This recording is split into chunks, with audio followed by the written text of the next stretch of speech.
बात क्यों? राम यही तो कहते हैं कि मेरा भैया राजा बनना चाहता है तो मैं उसे राजा बनाऊंगा, और राम चले गए वनवास। क्यों भैया? भैया ओ टोपी वाले भैया, कितने भैया हो आप? अकेले ही हो? ये ठीक है, लड़ने झगड़ने की कोई समस्या ही नहीं।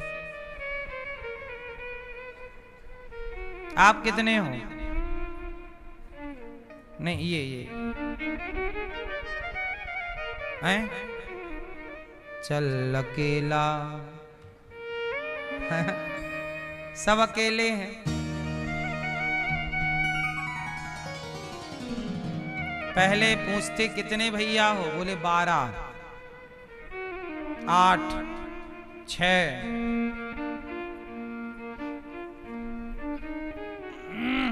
भैया भैया आप कितने भैया हो? 2। और आप? 5। चलो हमारी मेहनत सफल हुई, 5 तक हम पहुंच ही गए हैं। आपका एक ही है तो आप 2 से 1 में क्यों आ गए? 2 से 4, 2 से भले 4। क्यों? अरे ऐसा ना करो, चक्कर ना पालो, एक नहीं।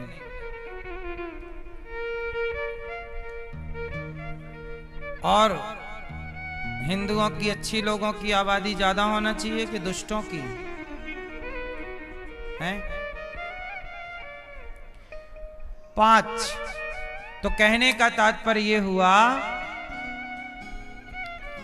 एक संतान, मैं शास्त्र की एक बात बताऊं, मैं महाभारत पढ़ रहा था, उसमें लिखा है कि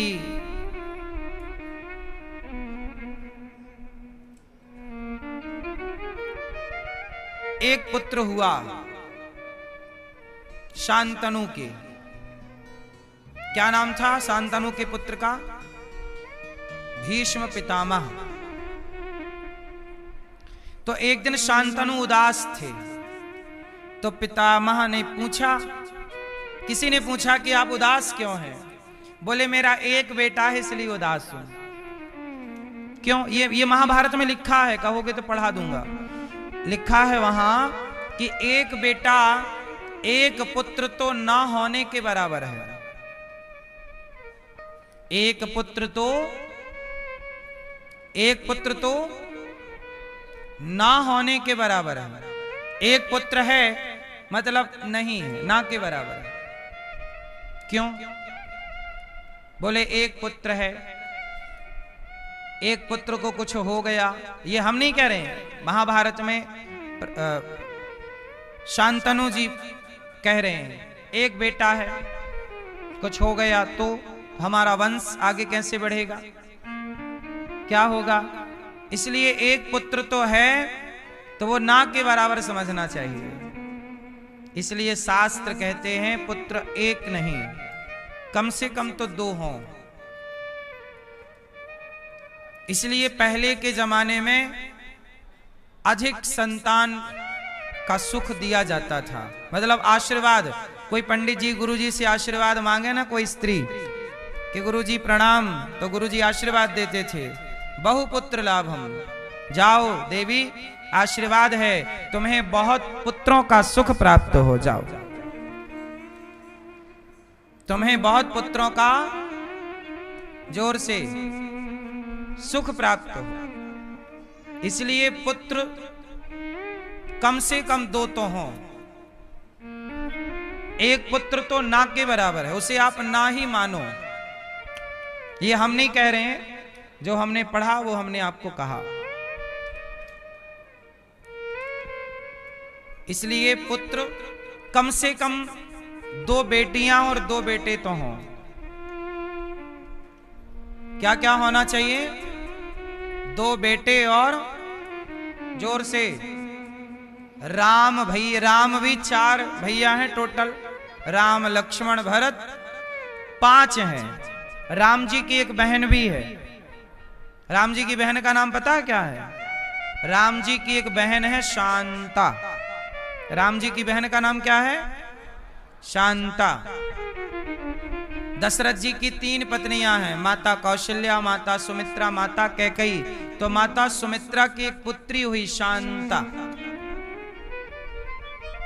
क्या हुई? तो दशरथ जी के 5 संतान हैं, 4 पुत्र और 1 पुत्री। तो 2 बेटा होने चाहिए आपके और 2 बेटी होनी चाहिए। भरा परिवार होना चाहिए, परिवार भरा पूरा होना चाहिए। भगवान करे आप सबका परिवार। अब आजकल आप लोग ना बड़ा छोटा सोचने लग गए हैं, छोटा छोटा सोचते हैं, एक बहुत है, खर्चा बहुत है। ठीक,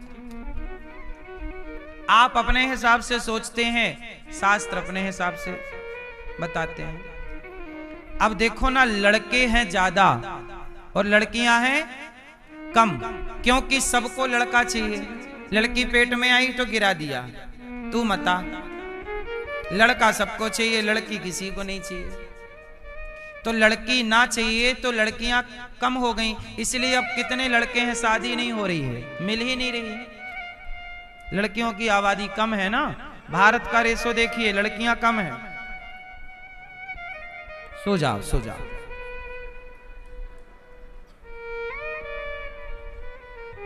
मैया, ओ नीली पीली मैया, खड़े होके पंचायत कर रही हो?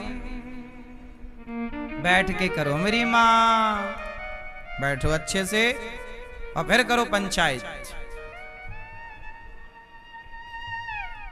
सुनो, इसलिए राम जैसा भाई केवल राम है, इसलिए अपने भाई के साथ प्यार से रहना चाहिए, अपनी बहनों के साथ, पत्नी के साथ, पिता के साथ। परिवार की खुशी ही, जिसका परिवार मिलनसार है, जिसके परिवार में एकता है, प्रेम है, उससे अमीर कोई नहीं है। सबसे बड़ी अमीरी क्या है? परिवार की प्रसन्नता। सबसे बड़ी अमीरी क्या है? यदि आप सब खुश हैं परिवार में तो आपसे अमीर कोई नहीं। दौलत से कोई अमीर नहीं होता साहब। आपके होंठों पे स्माइल है, आप प्रसन्न रहते हैं, हर परिस्थिति में खुश हैं, आप अमीर हैं। क्यों मैया? और आपके पास दौलत है पर आप खुश ही नहीं है, तो क्या मतलब की दौलत? इसलिए भगवान के अवतार 24 में एक अवतार राम, एक अवतार कृष्ण, एक अवतार नरसिंह प्रकट हो गए। भगवान नरसिंह खंबे से, वामन, कच्छप, धनवंतरी, मोहिनी, ये सब अवतार हुए भगवान के। क्या जरूरत थी इन अवतारों की? अच्छा ये बताओ, भगवान को मछली बनने की क्या जरूरत थी? मछली जल की रानी है, जीवन उसका पानी है, हाथ लगाओ डर जाती, बाहर निकालो। मछली बन गए भगवान। क्यों बने? ए भैया, भगवान मछली का अवतार क्यों लिए? क्यों लिए? नहीं बताओ भैया, भगवान मछली क्यों बने? एक बार जलचर जीवों ने भगवान से कहा, जल में रहने वालों को जलचर कहते हैं, थल में रहने वालों को थलचर कहते हैं, और नभचर आकाश में उड़ने वालों को नभचर कहते हैं। तो जलचर जीवों ने भगवान से कहा कि प्रभु आप तो मनुष्यों के हैं, मनुष्य बनते हो आप बार बार, कभी राम कभी कृष्ण, हमारे थोड़ी हो आप। तब भगवान ने उन जल के जीवों के कल्याण के लिए भगवान मत्स्य बन करके आए कि जलचर को ये लगे कि भगवान हमारे भी हैं। तो जलचर बन के आए उनके लिए। कछुआ बन गए, कच्छप, मत्स्य। इसलिए अपने घर में कछुआ रखना शुभ होता है। कछुआ, आप धातु का कछुआ भी रख सकते हैं। कुछ लोग अपने घर में मछली भी पालते हैं, मतलब बना लेते हैं पानी का एक सिस्टम और उसमें मछली डाल देते हैं, कछुआ भी रहता है। मछली होना, कछुआ होना वास्तु के हिसाब से ये शुभ माने जाते हैं। मछली चांदी की भी आप खरीद सकते हैं, धातु की भी खरीद सकते हैं, अष्ट धातु की, और अपने मंदिर में मत्स्य और कच्छप रखना चाहिए, इससे शुभ होता है। मछली पूजने की चीज है, खाने की चीज नहीं। तो भगवान के ये अवतार हैं। भगवान का एक अवतार है। एक बार स्त्रियां नाराज हो गई भगवान से, बोली कि प्रभु आप तो पुरुष ही पुरुष बनते हो, हमारा दर्द क्या जानो। भगवान बोले आओ तुम्हारा भी रूप बनाते हैं। तब भगवान स्त्री बन गए। उस स्त्री का नाम क्या था? उन स्त्री का नाम था मोहिनी। क्या नाम था? भगवान ने मोहिनी अवतार लिया और क्या बन गए? स्त्री बन गए भगवान। और स्त्री बन के स्त्रियों को प्रसन्न किया। स्त्रियों को ये न लगे कि भगवान हमारे नहीं, भगवान सबके हैं, सबके लिए अवतार लेते हैं। कोई ये ना कहे कि ये हमारे नहीं। बात समझ में आई? इसलिए भगवान को अपना कहो, अपना मानो। और भगवान, इसलिए स्त्री में भी ईश्वर का दर्शन करना चाहिए। इसलिए स्त्री के अंदर शक्ति होती है, मोहिनी शक्ति। इसलिए स्त्रियां सबको मोहित कर लेती हैं। बोलो हाँ। स्त्रियों में कौन सी ताकत होती है? पुरुष में बल होता है, स्त्रियों में भी पुरुषों से ज्यादा बल होता है। हाँ या ना? स्त्रियां, अच्छा बताओ, पुरुष बलवान है कि स्त्री? दोनों की लड़ाई होगी, कौन जीतेगा? बोलो कौन जी? आपके यहां लड़ाई होती, कौन जीतता भैया? हाँ नहीं, पति पत्नी में लड़ाई होती है तो आप जीतते हो?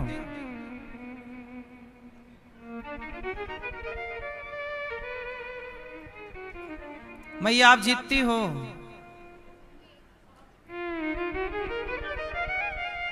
वो सरेंडर हो जाते हैं, आप नहीं होती हो।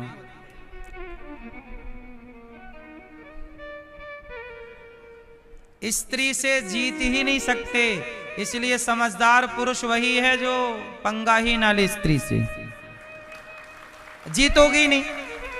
हाँ, तुम जीतोगी नहीं, लड़ लो। इसलिए समझदारी है पंगा लेने का नहीं है, चुप रहने का। तू ही बोल।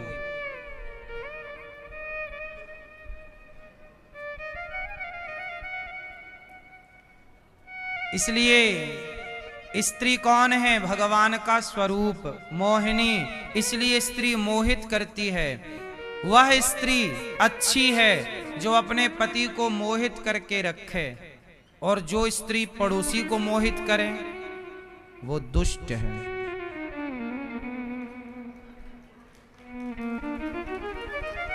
इसलिए मोहित किसे करना है? केवल पति को। इसलिए श्रृंगार किसके लिए? हाँ, लेकिन आजकल उल्टा है, पति के सामने श्रृंगार ही नहीं, और बाहर जाना हो तो देखो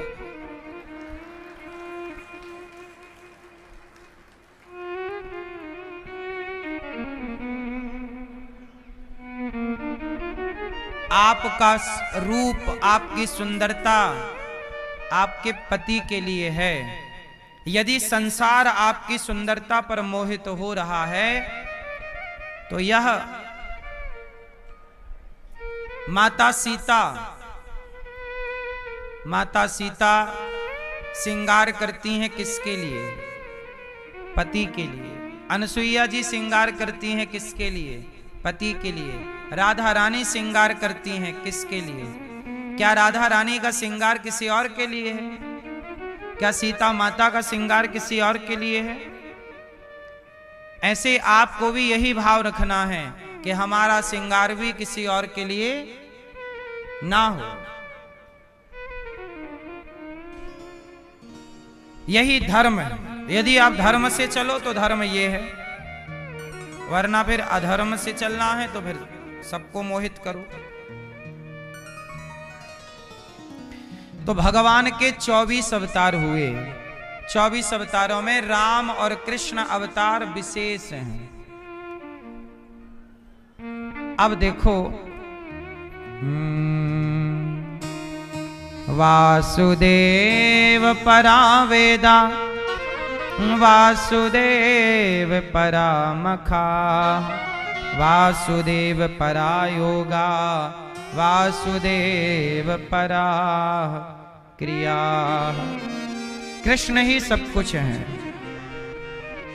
कृष्ण में ही सब कुछ समाया हुआ है। इसलिए भगवान कृष्ण का आश्रय लेना चाहिए।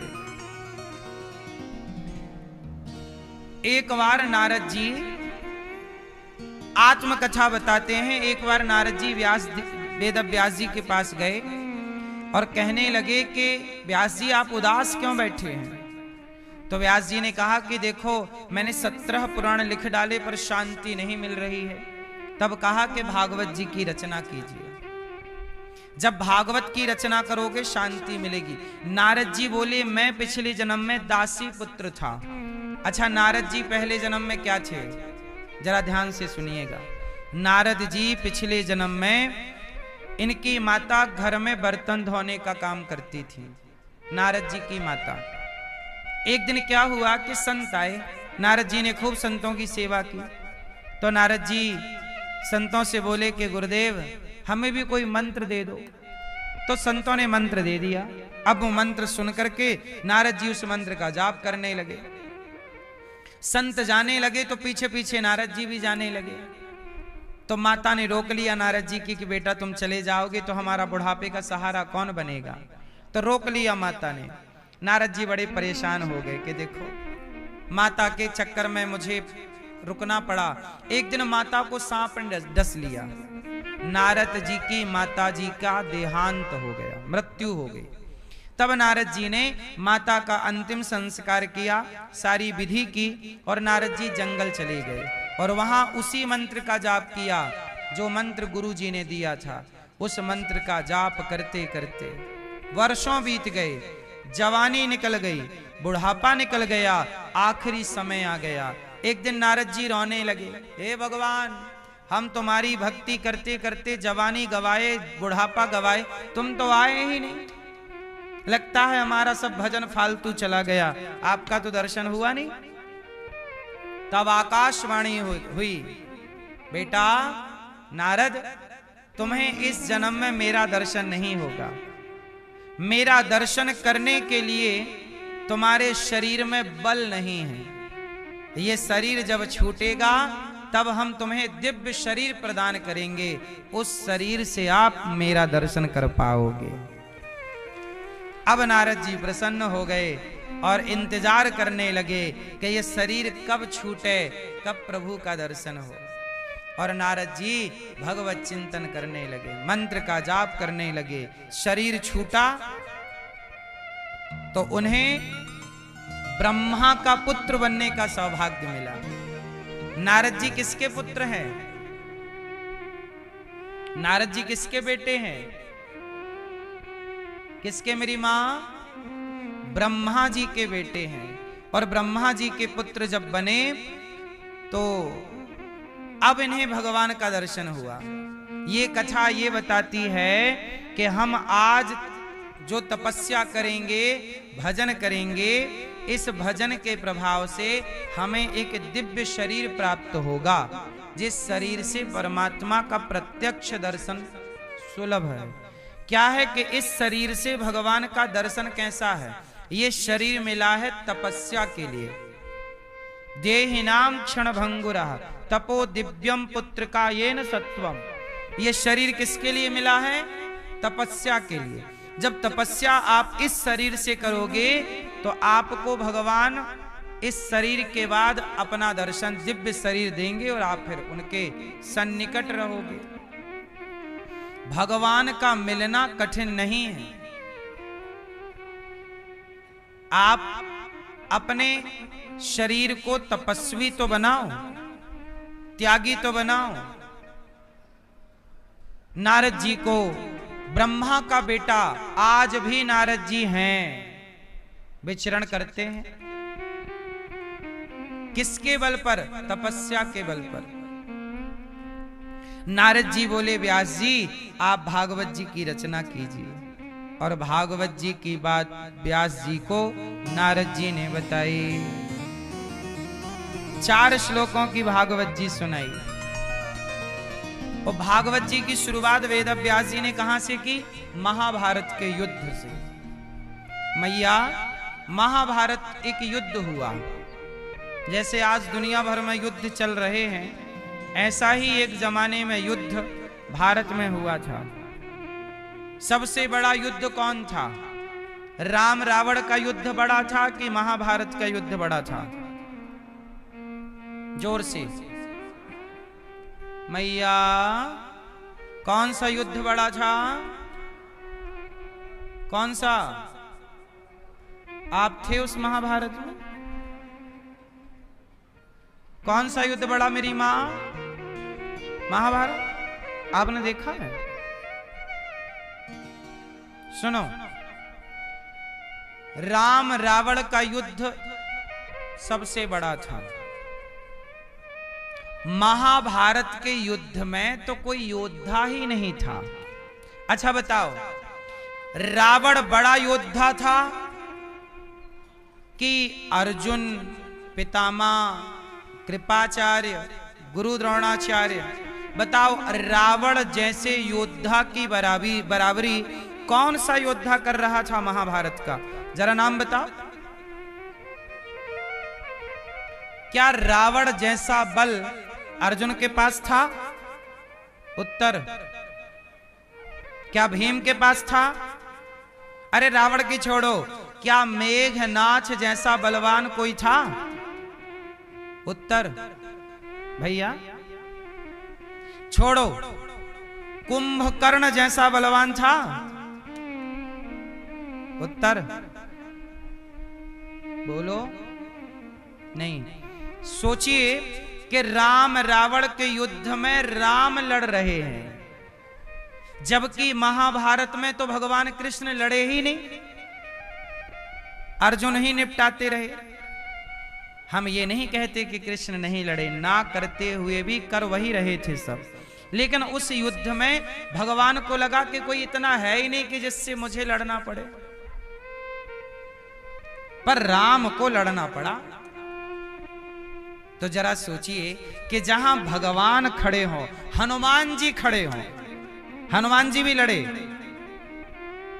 अब बताओ, जिस युद्ध में हनुमान जी लड़ रहे हों वो युद्ध बड़ा है? इसलिए राम रावण का युद्ध इस धरती का सबसे बड़ा युद्ध था। उसके जैसा युद्ध ना कभी हुआ था, ना कभी।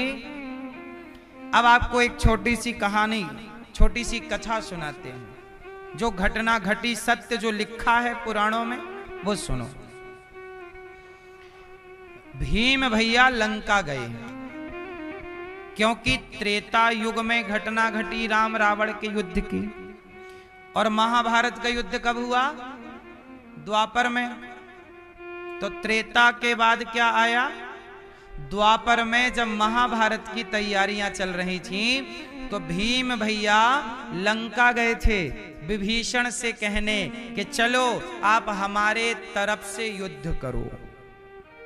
क्योंकि जब युद्ध होता है तो एक राजा दूसरे राजा से मदद, सहयोग लेता है। तो लंका के राजा हैं विभीषण। तो भीम भैया ने कहा विभीषण आप चलो और जरा हमारे उस युद्ध का दर्शन करो और आप हमारे पक्ष से। तो विभीषण जी बोले ऐसा है कि ये हमारे लेवल का युद्ध नहीं है। हमारे लेवल का युद्ध जब हमारे लेवल का है ही नहीं, तो हमारे जाने का क्या फायदा है? लेवल की बातें हों तो चलें। भीम भैया को लगा क्या बात कर रहे हो, हमारे लेवल का नहीं है। अरे बहुत बड़ा युद्ध होने वाला है, आज तक ऐसा युद्ध नहीं हुआ। भीम भैया बोले, विभीषण बोले सुनो महाबली भीम, हमने राम रावण का युद्ध देखा है, उससे बड़ा नहीं हो सकता। भीम भैया बोले नहीं, बड़ा है। तो अब कैसे निर्णय होए कि वो वाला बड़ा था युद्ध के ये वाला? तो भीम भैया को लेकर के विभीषण जी गए एक तालाब में। कहा जाओ तालाब में डुबकी लगाओ और ये पता करके आओ किसकी गहराई कितनी है। भीम भैया उतारे कपड़े, कूद गए। अच्छा, भीम भैया को गहरी सांस रोकने का अभ्यास था। भीम भैया कई कई दिन तक पानी में रह सकते थे, दिनों तक, मिनटों और घंटों तक नहीं। ऐसे भीम भैया डूबते गए गहरे, पर उसकी कोई थाह ना पा सके। लौट कर आए, बोले भाई ये तालाब इतना गहरा पता ही नहीं। तब विभीषण जी ने कहा कि ये तालाब नहीं है, ये कुंभकर्ण का सर है जिसमें पानी भर गया है।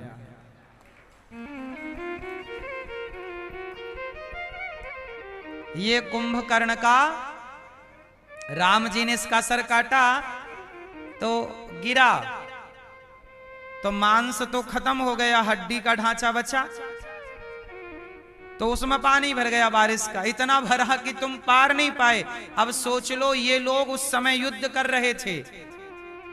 अब तुम बताओ कि तुम्हारे यहां कोई इतना बड़ा योद्धा है कि जिसका खोपड़ी इतनी बड़ी हो? हाथ जोड़ के भीम भैया अपने कुछ शस्त्र वस्त्र लेके आर्थिक मदद की के लो, आर्थिक सहयोग लो, जाओ। तो भीम भैया युद्ध की तैयारियां कर रहे हैं। महाभारत का युद्ध, राम रावण का युद्ध। राम कोई सामान्य नहीं है और रावण भी कोई सामान्य नहीं है। रावण को आप हल्के में ले रहे हो क्यों भैया? रावण कैसा था? हैं? रावण का एक पक्ष तो यह है कि सब लोग कहते हैं बड़ा दुष्ट था, लेकिन एक बात बताएं, रावण ने सीता मां को चुराया। ये बात थोड़ी देर के लिए किनारे कर दी जाए तो रावण में बहुत सारे गुण भी थे, क्योंकि एक अवगुण के कारण उसके सारे गुण ढक गए, लेकिन उसके बहुत गुण थे। रावण के बारे में सुनो। रावण सबसे पहले तो बहुत सुंदर था। रावण कैसा था? बहुत ही सुंदर था। जो स्त्री रावण को देखती थी वो रावण को प्राप्त करना चाहती थी। सबकी बात नहीं है, सामान्य जो दृष्टि है। रावण बहुत सुंदर था, जहां से जाता वहां की स्त्रियां रावण को देखकर मोहित हो जाती। रावण बहुत बड़ा नीतिज्ञ था। क्या था? क्या था?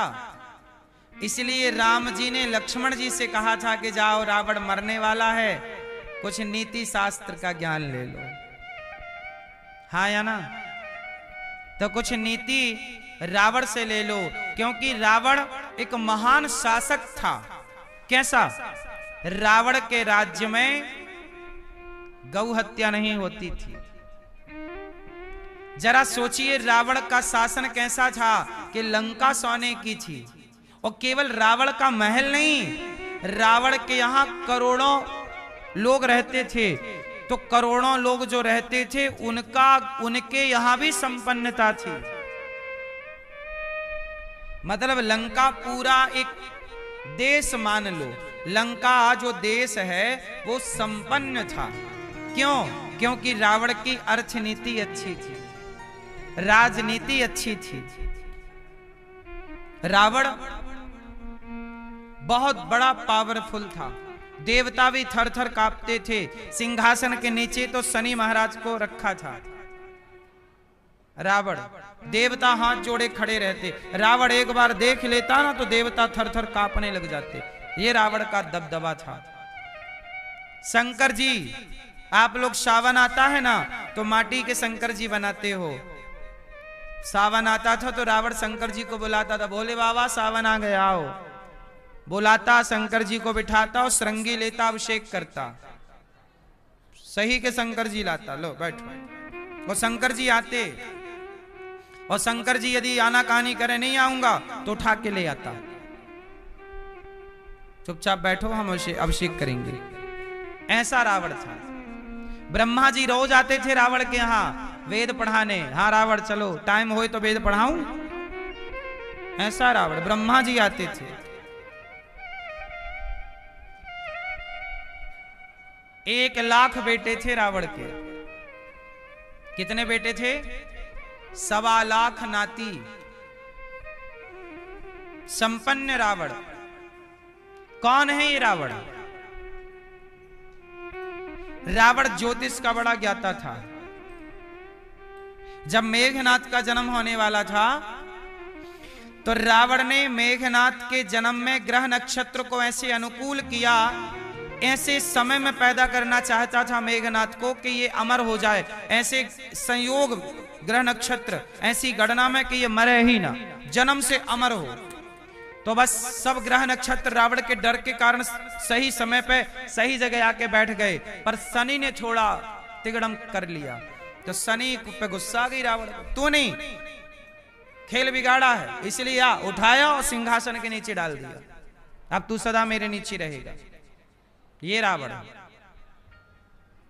इसलिए जब हनुमान जी गए थे तब शनि को वहां से आजाद किया, मुक्त किया।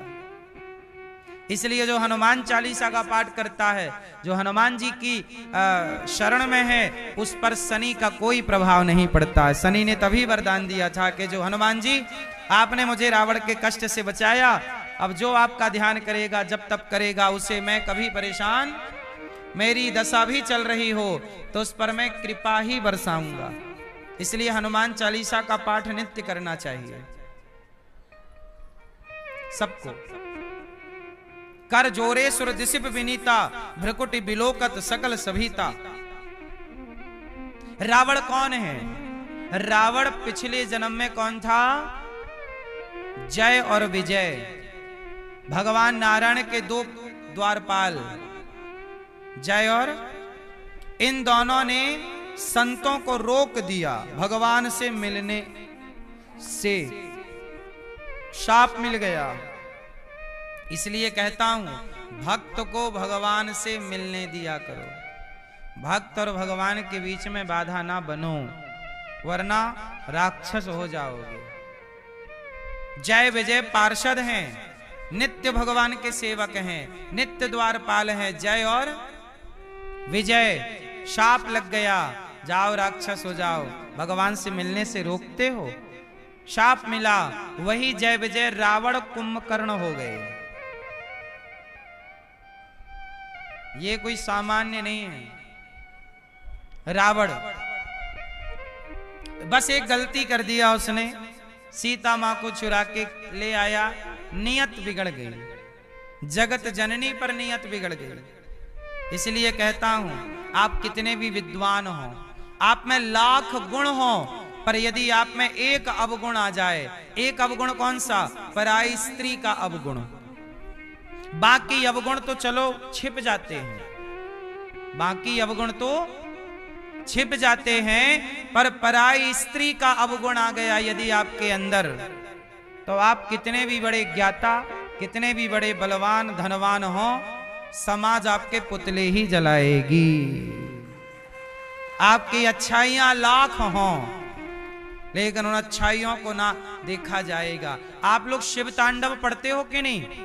जटाटवी गलज्ज्वल प्रवाह पावितस्थले गले वलंब लंबितां भुजंग तुंग मालिकां डमट डमट डमट डमन निनादवट डमर वयम चकार चंड तांडवम तनोतु नः।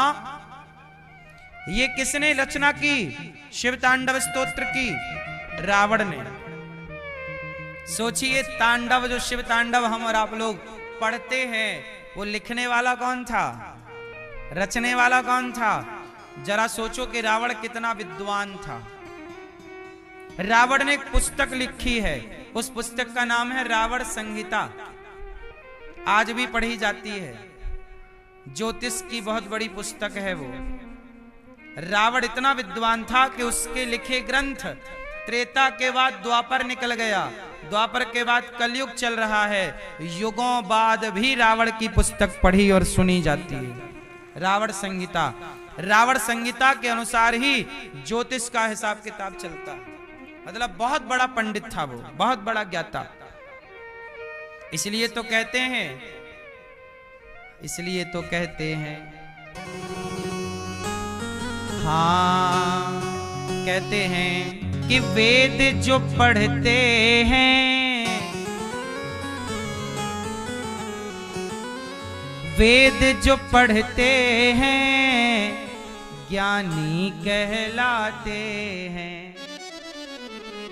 वेद जो पढ़ते हैं ज्ञानी कहलाते हैं।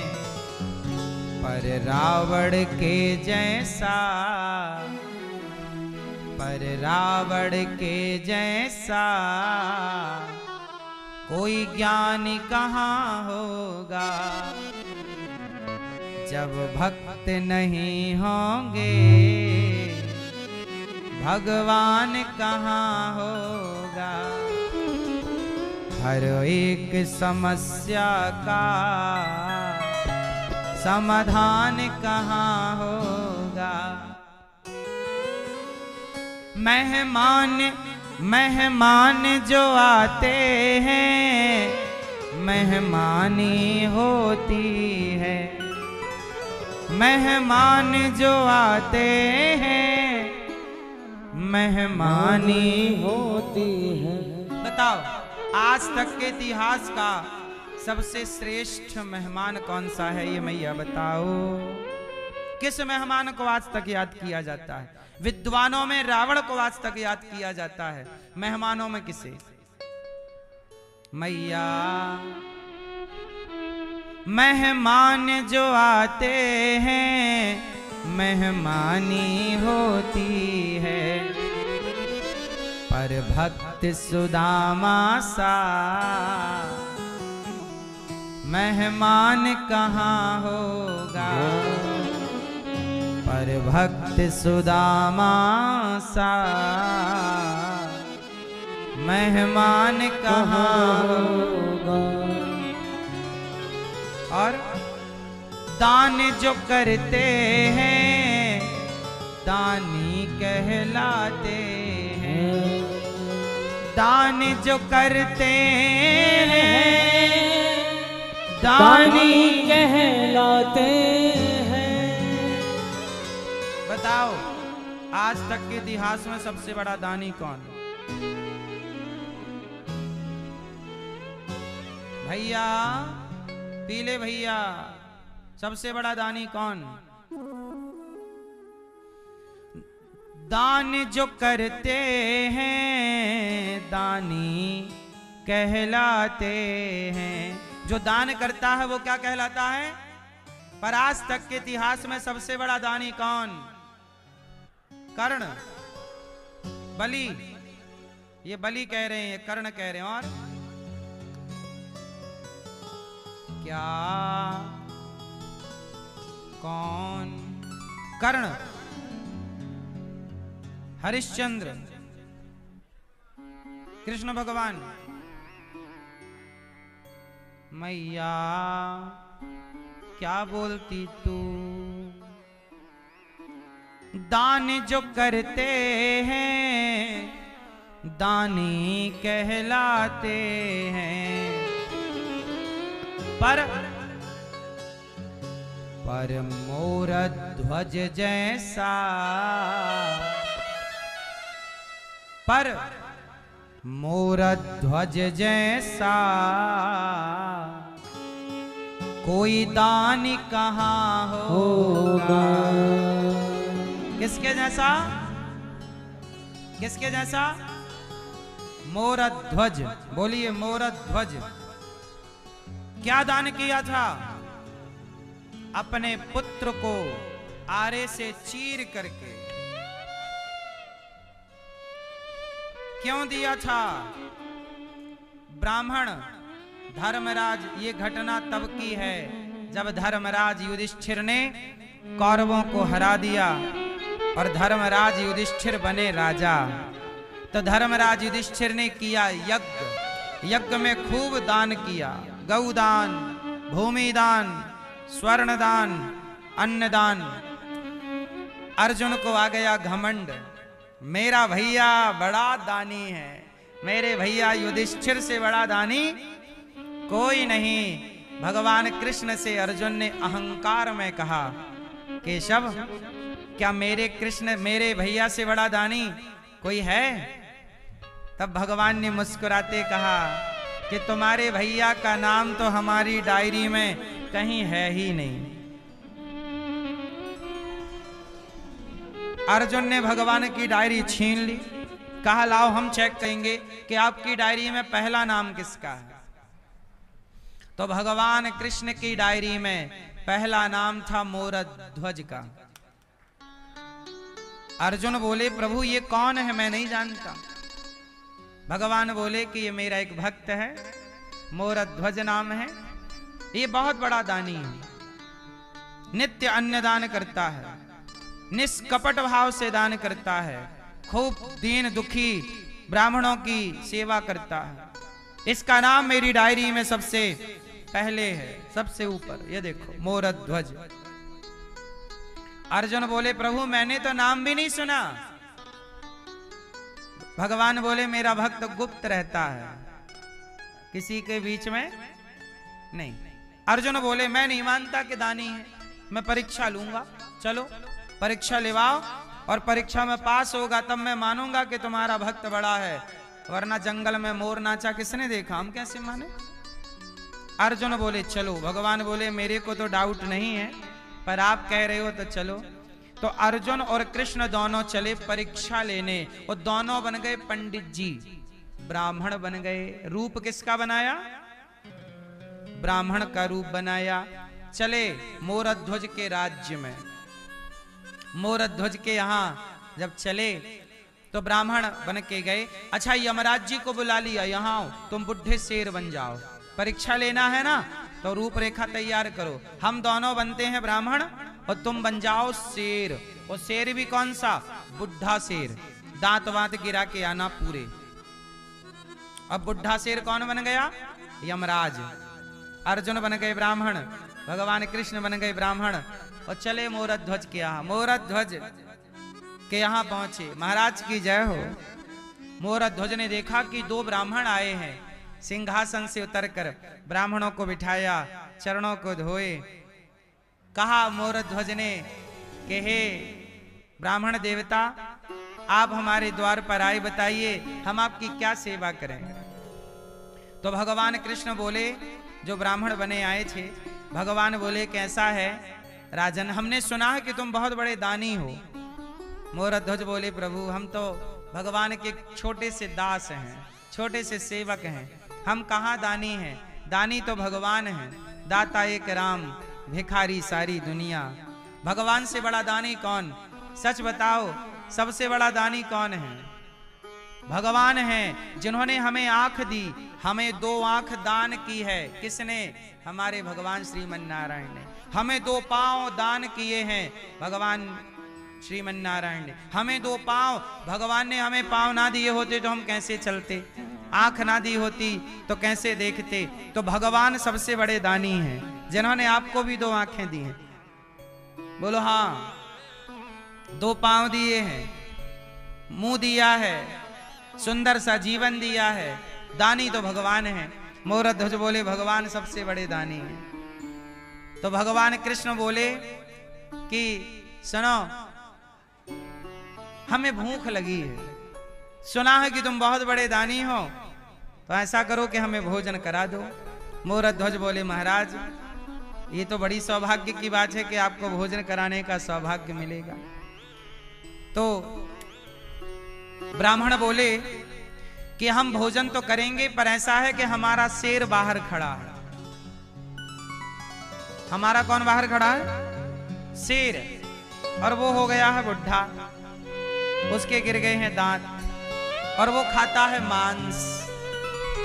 तो तो ऐसा है कि महाराज आप थोड़े से मांस की व्यवस्था कर दो। मोरध्वज बोले कि मैं मांस कहां से लाऊं, किसी को भी काटूंगा तो कष्ट होगा, ऐसा करो आप मेरा मांस परोस दो। मोरध्वज बोले मैं शेर के आगे चला जाता हूं, शेर मुझे खाए, जितना जी करे मेरा मांस। देखो मोरध्वज, मेरे द्वार से कोई भूखा ना लौटे, इसके लिए शेर के आगे अपने को डालने को तैयार है। मेरी जांघ काट के मैं डाल देता हूं, शरीर के अंग काट के डाल देता हूं। ब्राह्मण बोले ना ना, मेरा शेर बुढ़ा है, दांत टूट चुके हैं, वो मांस को फाड़ नहीं सकता अपने से। इसलिए ऐसा है कि आप तो हो गए हैं बूढ़े, आपका मांस थोड़ा कड़ा है, उसे कोमल मांस खाना है। हमने सुना है आपका एक बच्चा है। मोरध्वज का एक बेटा था, नाम था ताम्रध्वज, अभी मात्र 6 साल का था, छोटा सा 6 साल का बच्चा। ब्राह्मण बोले ऐसा करो, भगवान कृष्ण बोले ऐसा करो कि तुम्हारा जो बेटा है? मोरध्वज बोले हाँ है। बस ऐसा करो कि उस बेटे का मांस हमारे शेर को डाल दो, और ऐसा है कि तुम्हारे बच्चे को वो फाड़ नहीं सकता, तो ऐसा करो आप ही अपने बच्चे के टुकड़े करो, पीस करो, टुकड़े 20 से फाड़ो आरा से। ये आरा मतलब लकड़ी चीरने वाला आरा, उससे जरा बच्चे के 2 भाग करो, सिर से आरा चला के, फिर 2 भाग करके फिर 1 भाग के फिर 5-6 टुकड़े करना, शेर को डाल देना, वो खा लेगा। कोमल मांस खाता है ना वो बच्चे का, कठिन कठोर नहीं खा सकता, दांत नहीं है तो फाड़ नहीं सकता। बस इतनी सी प्रार्थना है, आप ये दान करिए। अब देखो, अब जरा सोचो कि कोई आपके घर आए और कहे कि आप अपने बेटे को जरा काट के दे दो, सुनने में कितना अजीब लग रहा है। मोरध्वज ने कहा, अच्छा मोरध्वज धर्म संकट में पड़ गए, खुद का मांस हो तो मैं अपने को काट दूं, पर मैं किसी बच्चे को काटूंगा तो वो भी तो अपराध लगेगा ना, भले मेरा ही बेटा हो, पर उसकी इच्छा के बिना काट दूं तो पाप नहीं लगेगा, बाल हत्या लग जाएगी। अब तो धर्म संकट में पड़ गए मोरध्वज, अब क्या करें। तभी उनका बेटा आया दौड़ा हुआ, पिताजी मैंने सब सुन लिया, आप यही सोच रहे हो ना कि मैं मना कर दूंगा तो फिर आपका धर्म का क्या होगा। पिताजी मैं आपका पुत्र हूं, और पुत्र वही है जो पिता के धर्म की रक्षा में सहयोगी बने। आप मेरा मांस काट कर परोस दो, क्योंकि आप यदि नहीं दोगे तो ब्राह्मणों को दिया हुआ वचन मिथ्या हो जाएगा, दुनिया आपको कलंक लगाएगी कि मोरध्वज तो झूठ बोलता है, पहले बोल देता है कि मैं दान करूंगा और फिर बोल देता है मैं नहीं करूंगा। बेटा खड़ा हो गया, भगवान ने कहा ऐसा है जल्दी करो, आरा मंगवाओ। आरा बुलवाया, कहा महाराज आप ही काटो। अकेले कैसे काटे, बोले पत्नी को बुलाओ। एक तरफ पत्नी खड़ी, एक तरफ राजा, एक तरफ मोरध्वज, एक तरफ मोरध्वज की पत्नी, और आरा पकड़ ली। अब माँ जरा सोचिए, वो माँ कैसे आरा चलाएगी बच्चे के सिर पे। माँ तो रोने लगी। तब भगवान कृष्ण बोले कि देखो देवी, यदि आपको रोना है तो हम मत दो, कोई जबरदस्ती नहीं है, हम चले, हम किसी और जगह जाके अपने शेर का पेट भर लेंगे। माता ने आंसू पोंछ लिए, अच्छा महाराज नहीं रोएंगे, ठीक, रोने की भी इजाजत नहीं है। आरा धर दिया सिर पे। मोरध्वज बेटा माँ से बोला, माँ 1 मिनट, दौड़ा अंदर गया बच्चा ताम्रध्वज, रुई लेके आया, माता के कानों में लगा दिया, पिता के कानों में लगा दिया। माँ ने कहा बेटा ये रुई क्यों लगाई। कहा माँ जब तुम आरा चलाओगी तो हो सकता है मैं दर्द से चीखूं, चिल्लाऊं, और कहीं मेरी चीख आपके कान में पड़ी तो आप आरा चलाना रोक दोगी, इसलिए आप कानों में रुई लगा लो कि मैं कितना भी चिल्लाऊं पर आप आरा चलाना बंद मत करना, क्योंकि आपका धर्म संकट में पड़ जाएगा। देखिए पहले के लोग धर्म की रक्षा करते थे। वो बेटा भी तैयार है, ऐसा नहीं कि जबरदस्ती पकड़ के काट रहे हैं, है ना। अब बेटे के सिर पे आरा चला, खून की पिचकारियां निकलने लगी और आरा चलाती गई मां, चलाते गए मोरत ध्वज। देखते ही देखते बच्चा 2 भागों में डिवाइड हो गया। एक हिस्से को काटा और शेर को डाला, शेर खा लिया, खा गया। अब ब्राह्मण बोले, वाह महाराज आप बहुत बड़े दानी हैं, आपके जैसा दान कौन करेगा। ऐसा है कि अब मेरे शेर का पेट भर गया, अब हम लोग भोजन करेंगे। अब ऐसा है कि आप हमारे भोजन की व्यवस्था करो। अब अर्जुन सब देख रहे हैं, अर्जुन बैठे, कृष्ण बैठे, कहा भोजन लाओ। अब दोनों पति पत्नी ने स्नान किया, मोरत ध्वज ने पत्नी ने स्नान किया, भोजन बनाया और ब्राह्मणों को परोसा, कृष्ण को परोसा। और जैसे ही परोसा तो भगवान बोले कि सुनो मोरत ध्वज, हम आपके घर भोजन नहीं करेंगे। क्यों? क्योंकि आप हत्यारे हैं और हत्यारों के घर हम भोजन नहीं करते। मोरत ध्वज बोले, हमने कौन सी हत्या की? बोले, आपने अभी अभी अपने पुत्र को मारा है और बाल हत्या की है। बोले, महाराज वो तो आपने ही बोला था। बोले, नहीं, हत्या तो लगी आपको। अब हम आप हत्यारों के घर भोजन नहीं करेंगे। उठकर जाने लगे। मोरत ध्वज अब रोए, हे विधाता, आज तक मेरे द्वार से कोई भूखा नहीं गया। यदि मेरे द्वार से ये ब्राह्मण भूखे चले जाएंगे तो मुझे कलंक लग जाएगा, पाप लग जाएगा। हे विधाता, यदि मैंने सच्चे मन से आपकी भक्ति की हो और निष्कपट भाव से समाज की सेवा की हो तो प्रभु मेरे द्वार से ब्राह्मण भूखे ना जाएं। रो पड़े मोरत ध्वज, आवाज लगाई, बेटा ताम्रध्वज, तूने मरकर अपने पिता के धर्म को बचाया है पुत्र। यदि आज तू जीवित नहीं हुआ तो तेरा मरना, तेरा बलिदान देना व्यर्थ हो जाएगा। इसलिए पुत्र, तू जीवित होकर भी अपने पिता के धर्म की रक्षा कर। हे विधाता, मुझे कलंक लगा है कि मैंने पुत्र की हत्या की है। हे विधाता, मुझे, हे प्रभु, हे परमात्मा, हे श्याम सुंदर, हे प्रभु, मुझे इस कलंक से बचाओ। हे बेटा मोरत ताम्रध्वज, तूने मर करके अपने पिता के धर्म की रक्षा की।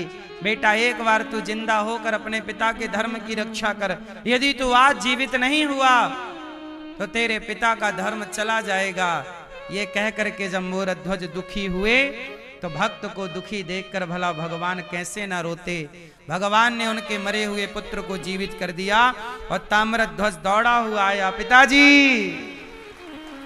मैं मरकर भी आपके धर्म की रक्षा करूंगा और जीवित होकर भी आपके धर्म की रक्षा करूंगा।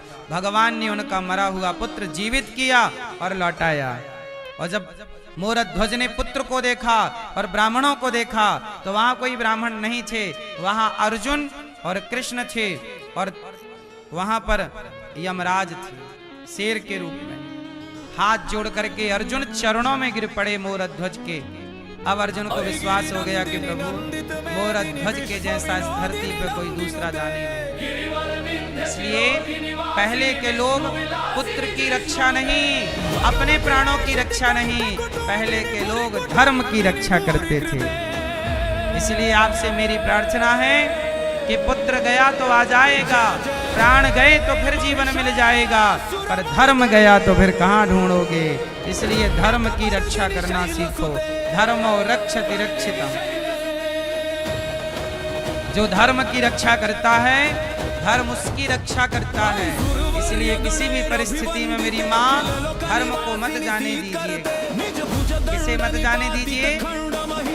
धर्म को मत जाने दीजिए। धर्म ही धन है। इसलिए मोरत ध्वज सबसे बड़े दानी।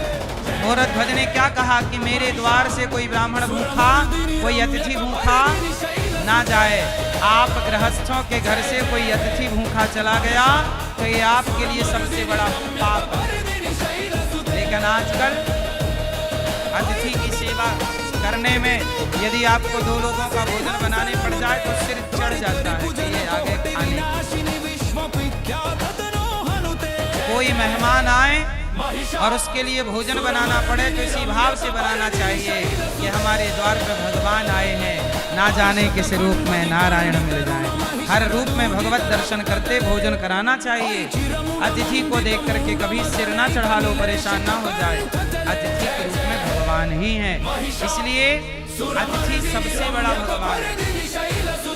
गृहस्थ का धर्म क्या है?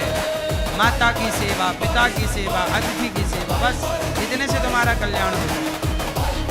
इसलिए गौरी गोपाल में अखंड भोजन चलता है कि यहाँ हजारों लोग नित्य आते हैं, कोई भूखा ना जाए, सबको भरपेट भोजन मिले। इसलिए दास अनिरुद्ध गृहस्थ है ना, हम भी गृहस्थ हैं, गौरी गोपाल से कोई भूखा ना जाए, यही प्रयास रहता है। हम तो अपने केवल गृहस्थ धर्म का पालन करते हैं,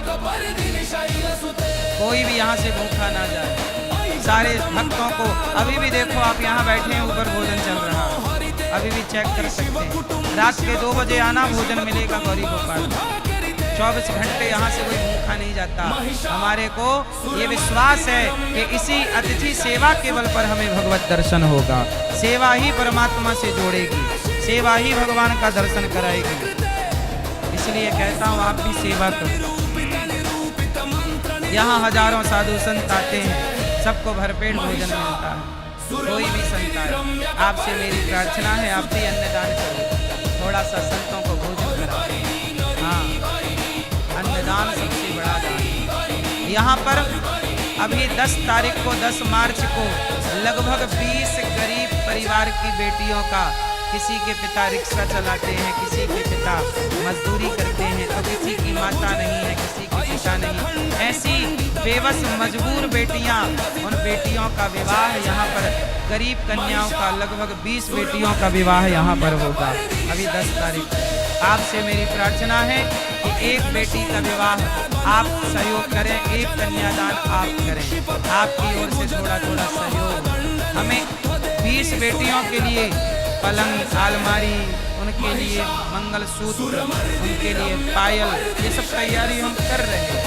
आप भी एक कन्या का विवाह में आप एक बेटी का कन्यादान आप करें, एक बेटी का सहयोग आप करें। हम तो कर ही रहे हैं जो हमसे बनता है। हमें लगता है कि आप भी करेंगे तो आपका भी धन पवित्र होगा, शुद्ध होगा, वरना यूँ तो आपका धन खर्च हो ही रहा है, कहीं शराब पीने में, कहीं डॉक्टर में, कहीं।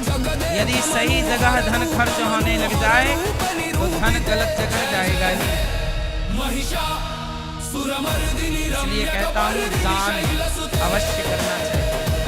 और अभी 10 मार्च से यहाँ पर 84 कोस की यात्रा भी है। सबसे पहले भगवान कृष्ण ने अपने माता पिता को 84 कोस की यात्रा परिक्रमा कराई, गाड़ियों से 84 कोस पूरे ब्रजमंडल की यात्रा है। आप भी 84 कोस की यात्रा में चलना चाहें, माँ बाप को समेत करना चाहें, जैसे श्रवण कुमार ने सारे तीर्थों की यात्रा अपने माँ बाप को कराई, आप भी अपने माँ बाप को 84 कोस की यात्रा कराइए। क्योंकि कहते हैं 84 कोस की यात्रा कराने से धरती के संपूर्ण तीर्थों की यात्रा कराने का फल प्राप्त हो जाता है और 84 लाख योनियों से मुक्ति होती है। सबसे पहले भगवान कृष्ण ने अपने माता पिता देवकी, यशोदा, नंद बाबा को 84 कोस की यात्रा कराई। तब से ये 84 कोस की यात्रा की परंपरा, जिसमें नंदगांव, बरसाना, गोकुल, गोवर्धन, पूरा ब्रजमंडल कितना बड़ा है, 84 कोस का। तो पूरी 7 दिन की परिक्रमा है। 7 दिन आपका रहना खाना यात्रा, जिनको भी चलना है रजिस्ट्रेशन करा सकते हैं, नाम लिखा सकते हैं। और कन्याओं के विवाह में आप जरूर बेटी बनकर, बेटा बनकर, माँ बनकर, उन कन्याओं के पिता बनकर, भाई बनकर सहभागी जरूर बनिए। गौरी गोपाल आश्रम में जो वृद्ध माएँ रहती हैं, उनके बेटा बनकर माँओं को रोटी जरूर दीजिए, अन्नदान कीजिए। आप भी भोजन नहीं देंगे तो कौन देगा? तो भैया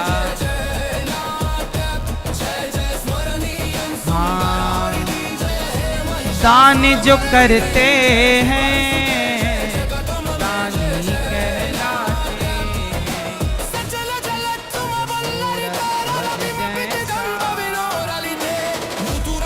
दानी कहलाते कोई दान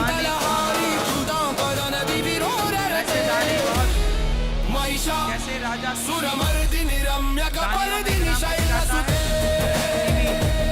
राजा राजा हरिश्चंद्र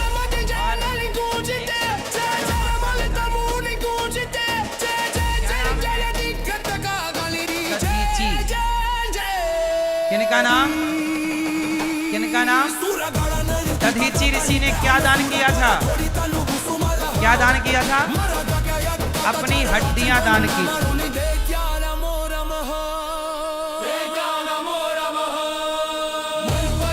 वृत्तासुर नाम का एक राक्षस था। क्या नाम था? वृत्तासुर। उसने ब्रह्मा जी से वरदान मांगा कि ना मैं सुदर्शन से मरूं, ना खड़ग से मरूं, ना त्रिशूल से मरूं, ना पत्थर से मरूं, ना लकड़ी से मरूं, ना तिनके से मरूं, कोई अस्त्र शस्त्र से ना मरूं। अब वरदान दो ब्रह्मा जी बोले तथास्तु। अब बताओ, ना लकड़ी का कोई अस्त्र शस्त्र चलेगा, ना लोहे का चलेगा, ना किसी धातु का चलेगा, ना पत्थर से चलेगा, ना बालू से मरूं, ना बालू का तुम ढेला बनाओ मार दो, इससे भी नहीं मरूं, मैं नहीं मरूं। अब सोचो किससे मरे? ना चक्र से, ना त्रिशूल से, ना वज्र से। क्या करें? बोले इसके लिए अलग निर्माण करना पड़ेगा। क्या? बोले दधीची ऋषि से कहा महाराज आप बहुत बड़े भक्त हैं, ऐसा करो अपनी हड्डी दे दो।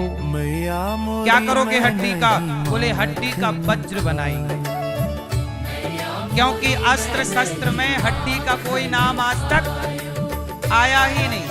किसी शास्त्र में आज तक हड्डी का नाम अस्त्र शस्त्र में नहीं आया। लाठी डंडा तो फिर भी चलो अस्त्र शस्त्र में है कि डंडे से मार दिया, बोलो हाँ। लेकिन हड्डी का कोई सुना कि हड्डी से मरेगा? तब हड्डी कहा महाराज आप दान कर दो, वरना देवताओं की दुर्गति कर रहा है ये। देवताओं के रक्षा के लिए दधीची ऋषि ने अपनी हड्डियों का दान किया। इसलिए दधीची ऋषि का दान भी श्रेष्ठ है। उन्होंने अपने शरीर में नमक लगवाया, खाद्य पदार्थ लगवाए और गाय से शरीर को चटवाया। गाय चाट चाट के पूरी चमड़ी को निकाल देती है, हड्डी बचती है। उस हड्डी से विश्वकर्मा जी वज्र बनाते हैं। जो इंद्र के हाथों में वज्र है, आपने कभी देखा होगा वो वज्र की बनावट कैसी है? जैसे हमारे शरीर में यहाँ छाती की बनावट होती है, बोलो हाँ। वो वज्र किसका बना है? दधीची ऋषि के हड्डियों का। समाज की रक्षा के लिए हमारे ऋषियों ने अपने जीवन का बलिदान देकर राष्ट्र की सेवा की है। ऐसे दधीची ऋषि को हम प्रणाम करते हैं। पर मोरा ध्वज जैसा कोई दान कहाँ होगा।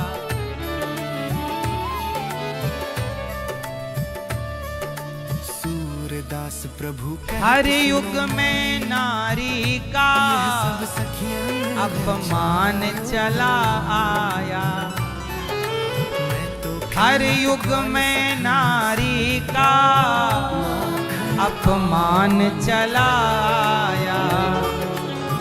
क्यों मैया? नारी का अपमान कब कब हुआ? हर युग में नारी का अपमान चला आया।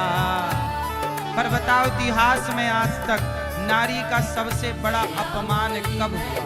ये मैया, ओ मैया चश्मा वाली सो गई क्या?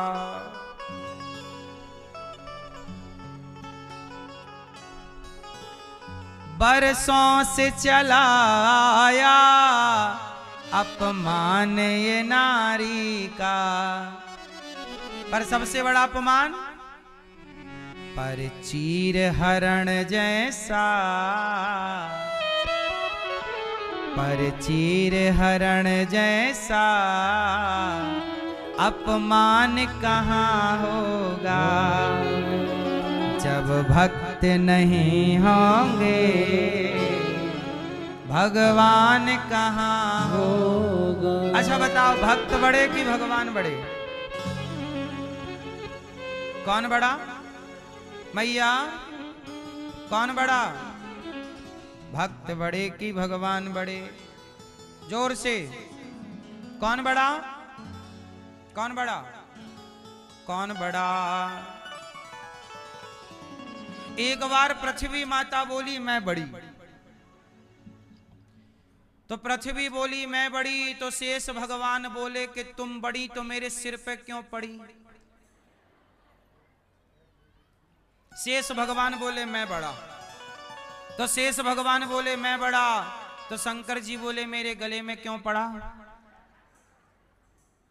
शंकर जी बोले मैं बड़ा।